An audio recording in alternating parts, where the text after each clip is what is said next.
बड़े बड़े राष्ट्राध्यक्ष के घरों में दीपावली होती है, चाहे वो अमेरिका हो, रशिया हो, ब्रिटेन हो, जर्मनी हो, जापान हो, कीनिया, हर जगह। और यह जो भारतीय संस्कृति फैली कि भारत के युवा आज परचम लहरा रहे, तो इसीलिए हम सब ने ये सोचा कि आज दीपावली के दिन और सोहराय पर, काली पूजा, इस अवसर पर आप सबका अभिनंदन। और जब आपसे मुलाकात हो रही है तो दो तीन राजनीतिक चर्चा भी हो जाए। अब देखो, हमारे यहां बहुत बड़े बड़े जादूगर हैं और बड़े बड़े साइंटिस्ट भी हैं हमारे यहां। एक हमारे यहां राजकुमार हैं, आप सबको पता है, आलू से सोना बनाते हैं, जलेबी की फैक्ट्री भी खोलते हैं। और एक हमारे यहां राजकुमार हैं जो 5 साल में 7 साल के हो जाते हैं। मतलब 2019 में जो सेल्फ अटेस्ट करते हैं ना, सेल्फ अटेस्ट, हम शपथ दायर करते हैं, शपथ लेते हैं कि भाई मैं जो नॉमिनेशन पेपर पर लिख रहा हूं वो सत्य है, मैं गारंटी कर रहा हूं। तो 2019 में हेमंत सोरेन जी ने जो नॉमिनेशन पेपर पे अपना जन्मतिथि लिखा और 2024 में जो लिखा, इन 5 सालों के अंतर में वो 7 साल बड़े हो गए। ये जादूगिरी, इतनी बड़ी जादूगरी कि ईश्वर ही भौचक हो गए। देवता लोग जहां बैठे होंगे वो भी माथा पीट रहे होंगे कि एक आदमी 5 साल में 7 साल कैसे हो सकता है। ये फ्रॉड है, ये चीट है। और चुनाव आयोग के साथ चीट है। हमेशा आप देखो, ये इंडी गठबंधन वाले लोग जब चुनाव हारते हैं तो कहते हैं चुनाव आयोग ने प्रश्न चिन्ह लगाते, ईवीएम में प्रश्न चिन्ह लगाते। अब इन्होंने चुनाव आयोग को ही ठग लिया। राज्य की जनता को तो ठगते ही आ रहे, चाहे युवाओं को ठगना हो, महिलाओं को ठगना हो, 2000 रुपए चूल्हा खर्चा देंगे, शादी में एक एक सोने का सिक्का देंगे। दिशोम गुरु की कसम खाई थी इन्होंने कि भाई हम तो दिशोम गुरु शिबू सोरेन जी की कसम खाते हैं कि 5 लाख नौकरी नहीं देंगे तो राजनीति संन्यास ले लेंगे। तो सबको ठगा। अब तो ताजा उदाहरण है कि चुनाव आयोग को भी ठग लिया। ये पब्लिक प्रॉपर्टी हो जाती है। हम जो नॉमिनेशन पेपर में डिक्लेरेशन देते हैं वो पब्लिक प्रॉपर्टी हो जाती है। आप नेट में आप चेक कर सकते हो। अब तो चुनाव आयोग को संज्ञान लेना चाहिए कि उन्हें 2019 में इन्होंने फ्रॉड किया कि 2024 में फ्रॉड किया। चुनाव आयोग को तुरंत इस पर संज्ञान लेकर कार्रवाई करनी चाहिए। एक संवैधानिक पद पे बैठा हुआ आदमी, this is not human error, this is fraud. और तभी भारतीय जनता पार्टी, क्योंकि हम तो चुनाव पे विश्वास है, हमको संविधान पे विश्वास है, हमको ईडी पे विश्वास है, हमको सीबीआई पे विश्वास है, हमको इनकम टैक्स पे विश्वास है, हमको देश की जनता पे विश्वास है, देश की सेना पे विश्वास है, हमको तो सब पे विश्वास है। अविश्वास तो करने वाले वो लोग हैं। और कितना फ्रस्ट्रेशन है, इनका काउंटडाउन शुरू है। राज्य की जनता का मूड इन्होंने भप लिया कि जहां भी जा रहे हैं इनको निगेटिविटी महसूस हो रही है, तभी ये फ्रस्ट्रेशन में आके गलतियां कर रहे हैं। राज्य की जनता ने इनको नकार दिया है और भारतीय जनता पार्टी पूरे सूबे के अंदर जो उत्साह का वातावरण दिख रहा है। मैं अभी खिजरी में सुबह था, अभी बाबूलाल मरांडी जी के साथ मैं पिठोरिया में था। कार्यकर्ता तो छोड़ दो, आम लोग, आज तो दिवाली का टाइम है, दिवाली के दूसरे दिन आज भी दिवाली है, तो लोग घरों में रहते हैं, लेकिन आज पिठोरिया में जो भीड़ उमड़ी, सिर्फ कार्यालय उद्घाटन में गए थे। आज सुबह सुबह मैं अनगढ़ा में था, चतरा गांव में गया था, वहां जो भीड़ उमड़ी, तो हतप्रभ है हम सब कि सूबे की जनता ने यह ठान लिया है कि इस झूठी सरकार, इस फरेब वाली सरकार, ये वादा खिलाफी वाली सरकार को किनारे लगाना है और इनकी विदाई करना है। और इस प्रदेश के अंदर भारतीय जनता पार्टी के नेतृत्व में सरकार बनाएंगे, ये संकल्प राज्य की जनता ले रही है। अब इतना फ्रस्ट्रेशन में है कि अब व्यापारियों को भी धमका रहे, उन पे भी प्रेशर डेवलप कर रहे, उनको भी कार्रवाई का भय दिखाकर कार्रवाई कर, एक भय का वातावरण। लेकिन कितना कर लो, भाजपा कार्यकर्ता को आप डरा नहीं सकते, भाजपा समर्थकों को आप डराकर धमकाकर कार्रवाई कर पीछे नहीं हटा सकते। और इसीलिए ये जो कार्रवाई सब हो रही है,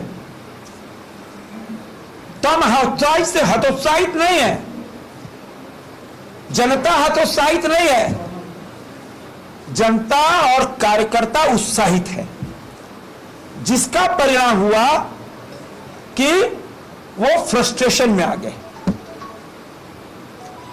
तो हमारी चुनावी जो सरगर्मी है, जो वातावरण है, बहुत तेजी से बढ़ रहा है। और मैं तो अपना रांची लोकसभा की बात कर रहा हूं।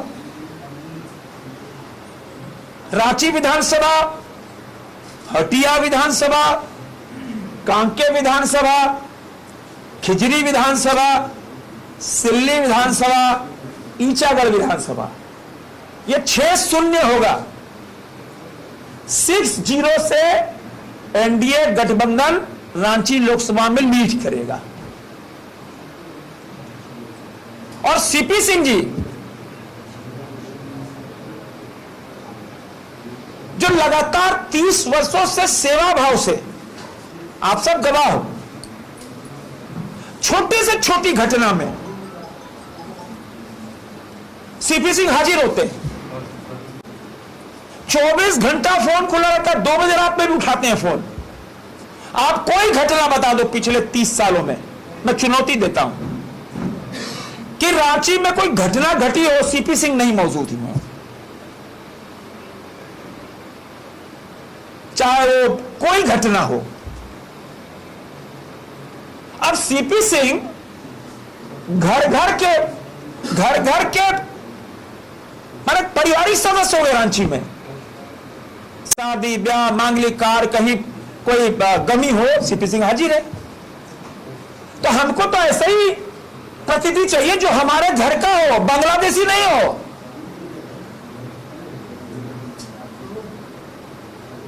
हमारे घर का बंदा हो, घर का बच्चा हो,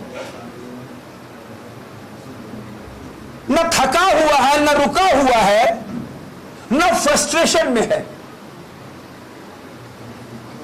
और न सत्ता की लालसा भी है। और इसीलिए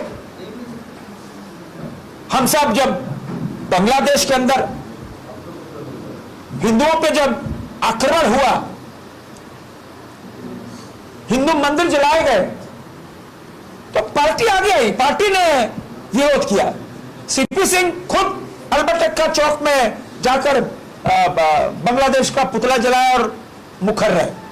लेकिन जो बांग्लादेश के रहने वाले हैं उन्होंने एक शब्द भी नहीं बोला।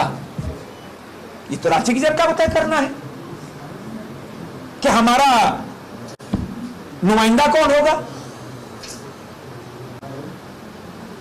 और इसी तरह हटिया, इसी तरह कांके और खिजरी और सिल्ली और ईटागढ़, ये बहुत सारे भ्रम फैलाएंगे। लेकिन इस बार जनता किसी भ्रम में पड़ने वाली नहीं है, क्योंकि जनता मान चुकी है हमको मोदी जी का विकास चाहिए, हमको मोदी जी का नेतृत्व चाहिए। जिस मोदी ने देश की तकदीर और तस्वीर बदल दी, और जिस मोदी को पूरी दुनिया पलके बिछाकर आमंत्रण दे रही है, रशिया यूक्रेन का युद्ध समाप्त कराना हो मोदी को बुलाओ, इजराइल अरब कंट्री में युद्ध समाप्त कराना हो मोदी को बुलाओ, दुनिया में कोई घटना घट रही है मोदी को बुलाओ, दुनिया में शांति स्थापित करना है मोदी करेंगे, दुनिया में सौहार्द लाना है मोदी करेंगे। तो मोदी दुनिया के डेवलपिंग आइकॉन, शांति के दूत बन गए। तभी जनता तैयार बैठी है, क्यों मोदी ने जो जो वायदे किए एक एक वायदा पूरा किया। और जो हमारी पंच निष्ठा या पंच जो हमने वायदा किया, संकल्प लिया है, हम खड़े उतरेंगे। और पहले ही कैबिनेट में हम गोगो दीदी योजना का 2100 रुपया 11 तारीख का पास करेंगे, पहले ही कैबिनेट पास करेंगे। इन्होंने बालू को सोना बना दिया, अभी जादूगर थे। हमने कहा भाई हम 21 लाख घर हम राज्य की जनता को देंगे, बालू भी देंगे हम, बालू को जो इन्होंने सोना बना दिया। तो हम जो भी संकल्प ले रहे हैं, चाहे युवाओं को नौकरी 2,67,000 रिक्त पद पड़े हैं, इन्होंने वादा किया, कुछ नहीं किया। हम वादा कर रहे हैं कि 2,67,000 जो रिक्त पद है उसको पूरा करेंगे, और पहले ही उसमें एक साल में 1 लाख नौकरी देंगे, और पूरे 5 सालों में 5 लाख नौकरी देंगे। हम वायदा कर रहे हैं। तो हम वायदा, मोदी की गारंटी, और मोदी की गारंटी कभी फेल नहीं होती है। मोदी का एक एक वायदा धरातल पर उतरता है। इसीलिए हमें आज पूरे विश्वास के साथ, हमारे 2 बड़े नेता बैठे हैं, 6 बार के विधायक हैं, पूर्व सांसद हैं राज्यसभा, पूरे विश्वास के साथ कहते हैं इस प्रदेश में भारतीय जनता पार्टी के नेतृत्व में सरकार बनेगी, यह तय है। मेरा आग्रह सीपी सिंह जी से।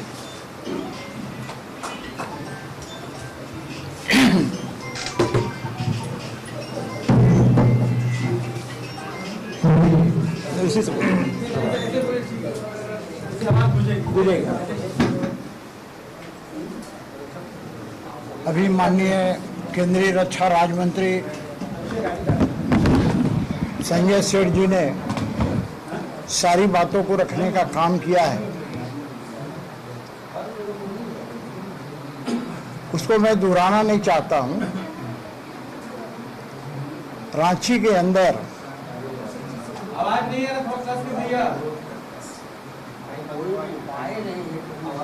एक्सीलेटर में धीरे धीरे बढ़ा रहा हूं।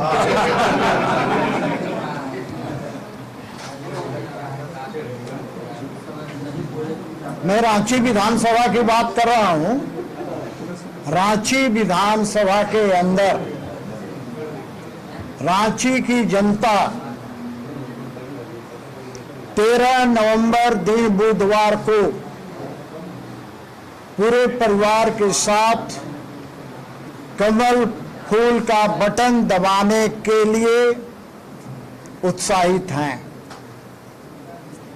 मैं पदयात्रा भी कर रहा हूं, बैठ के भी कर रहा हूं। मैं एक ही आग्रह कर रहा हूं कि अपना वोट देने जाएं, पूरे परिवार के साथ जाएं। एक भी वोट घर में न बच जाए। यदि घर में बच गया, किसी कारणवश नहीं गया, तो वोट बर्बाद हो जाएगी, इसकी फिर कीमत नहीं रहेगी। क्योंकि वोट देना, मतदान करना अधिकार भी है और कर्तव्य भी है। तो मैं आज के इस अवसर पर सिर्फ रांची की जनता को मैं इस बात के लिए दीपावली की शुभकामनाएं भी देता हूं और आने वाला छठ की भी शुभकामनाएं देता हूं और एक आग्रह करना चाहता हूं रांची की जनता से। छठ धूमधाम से करें। यदि बाहर भी जा रहे हैं छठ करने के लिए, बहुत से ऐसे लोग हैं जो अपने गांव जाते हैं, परिवार के साथ वहां पर छठ करते हैं।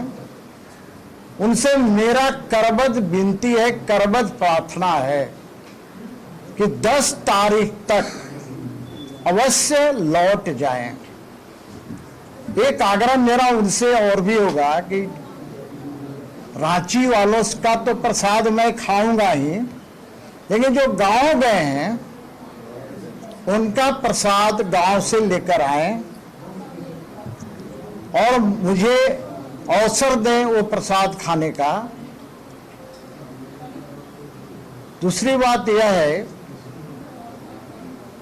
कि आज रांची के अंदर जहां जहां भी मैं घूम रहा हूं, चाहे वो महिला हो या बुजुर्ग हो, चाहे जुआ हो, सारे लोग एक ही बात बोलते हैं कि आपको आने की जरूरत क्या है। हम लोग तो पुराना वोटर हैं, हर समय भाजपा को वोट देते हैं। और हमारे कार्यकर्ता क्या नारा लगाते हो, गली गली में जाते हैं तो सीपी भैया आए हैं, गली गली बनवाए हैं। बहुत लोग दुष्प्रचार करता है। मैं चुनौती देता हूं उनको, रांची के अंदर जिस गली में जाएंगे आप, सीपी सिंह का बोर्ड आपको नजर आएगा। हाँ, अभी मैंने बालू के चलते, बालू उपलब्ध नहीं रहने के चलते, बालू ब्लैक होने के कारण लगभग 145 योजनाएं फिजिकली मैं जाकर स्थान पर शिलान्यास किया है और अपने आवाज से भी लगभग 45 योजनाओं का मैंने शिलान्यास किया है। वे योजनाएं बालू उपलब्ध नहीं रहने के कारण कार्य प्रारंभ नहीं हो सका है। बालू उपलब्ध होते ही, और मुझे पूर्ण उम्मीद है कि भारतीय जनता पार्टी, उम्मीद नहीं, मैं दावे के साथ कहता हूं, झारखंड में भारतीय जनता पार्टी की सरकार बनेगी और पहला कैबिनेट से ही बालू फ्री कर दिया जाएगा। इस सरकार के तहत बॉम्बे की कंपनियां, बाहर की कंपनियां बालू का उठाव नहीं कर पाएंगी। सबको बालू उपलब्ध रहेगा और कोई नया काम नहीं है। बाबूलाल मरांडी जी जब मुख्यमंत्री हुआ करते थे उस समय भी ये किया गया था। बाद बाकी पंच निष्ठाओं के बारे में, 5 प्रण के बारे में, गोगो दीदी के बारे में सारी बातें इन लोगों ने बताया है। तो मैं सिर्फ इतना ही कहना चाहूंगा, पुनः मैं रांची की जनता को अपनी ओर से दीपावली और छठ की शुभकामनाएं देता हूं। संजय सेठ जी, एक सवाल है। कल गांडे में बहुत बड़ी घटना हुई है, वहां से जयराम महतो या झारखंड लोकतांत्रिक क्रांतिकारी मोर्चा के प्रत्याशी थे जिनका नॉमिनेशन एक्सेप्ट हो गया था। कल विधिवत तौर पर जेएमएम ने उनको अपनी पार्टी में शामिल करा दिया। आप किस रूप में देखते हैं, क्या ऐसी घटना होती है जो एक प्रत्याशी जो बिल्कुल अधिकृत है वो ये प्रत्याशी भाई लास्ट टाइम वो- इसमें हमको क्या, तो दो दलों की बात, इसमें हम भाजपा क्या करेंगे? चलिए धन्यवाद। Sir victory, sir victory, victory. बधाई हो सर। धन्यवाद। Thank you sir.